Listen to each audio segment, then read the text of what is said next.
Hello नमस्ते everyone हैन मलाई कुनै पनि टपिकमा यसरी बोलेर भिडियो बनाउनु जस्तो लाग्दैन। म खासै बनाउँदा पनि बनाउँदिनँ किनकि सबैको आफ्नो पोइन्ट अफ भ्यू हुन्छ हैन।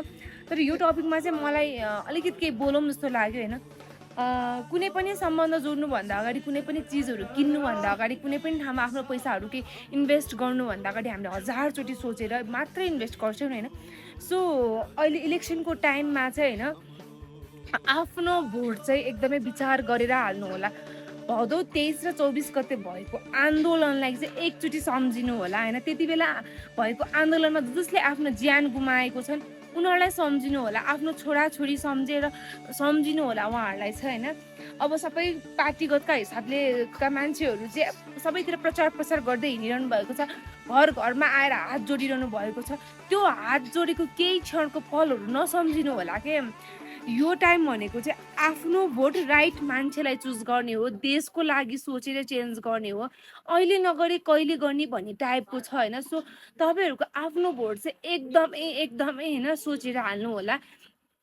सबैलाई चान्स दिनु भइसक्यो नि हैन। तपाईँहरूले सबैलाई चान्स दिनु भइसक्यो। अब यो चाहिँ चोटि चाहिँ नयाँ मान्छेलाई चान्स दिनु त उहाँहरूले पनि केही गर्नुहुन्छ कि भनेर चान्स दिएर हेरौँ न। तपाईँको छोराछोरी सबैजनाले यहाँ यत्रो खर्च गरेर पढेको छन् कि त्यही अनुसारको रोजगार पाएका छन् त छैन नि, त्यही अनुसारको फेसिलिटी पाएको छ छैन नि त। सो योचोटिको भोट चाहिँ हैन सबै कुरा विचार गरेर हाल्नु होला। आफ्नालाई हैन राम्रालाई दिउँ भन्ने छ नि, हो त्यो चाहिँ विचार गरेर हाल्नु होला।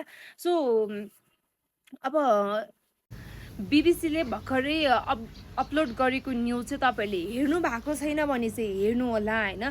त्यो न्युज हेरेर पनि तपाईँहरूको मनमा अलिकति पनि दया माया छ भने चाहिँ हैन, म नेपाली हो, म यो देशको माया गर्नुपर्छ, म चाहिँ देशको लागि लड्नुपर्छ, मैले देशको परिवर्तनको लागि केही सोच्नुपर्छ भन्नुहुन्छ भने चाहिँ भोट फर राइट क्यान्डिडेट है। म त्यति भन्न चाहन्छु। मैले खासै अरू विषयमा त बोलेको पनि छैन, बोल्नु जस्तो उचित पनि लाग्दैन। तर योचोटि चाहिँ आफ्नो देशका लागि र त्यत्रो आन्दोलनमा जो जति शहीद भए नि उहाँहरूको लागि चाहिँ न्याय होस् न।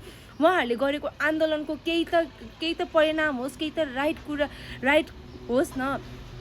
सो तपाईँहरूले चाहिँ भोट गर्नुभन्दा अगाडि चाहिँ त्यो न्युज हेर्नु होला हैन। न्युज हेरेर हेर्नु होला। हेरिसकेपछि चाहिँ मैले भने नि अलिकति मनमा दया माया छ भने चाहिँ भोट गर्नुभन्दा अगाडि चाहिँ सोच्नु होला है, म नेपाली हो, मैले देशको लागि गर्नुपर्छ, देशको लागि सोच्नुपर्छ भन्ने जस्तो लाग्छ भने चाहिँ भोट फर राइट क्यान्डिडेट।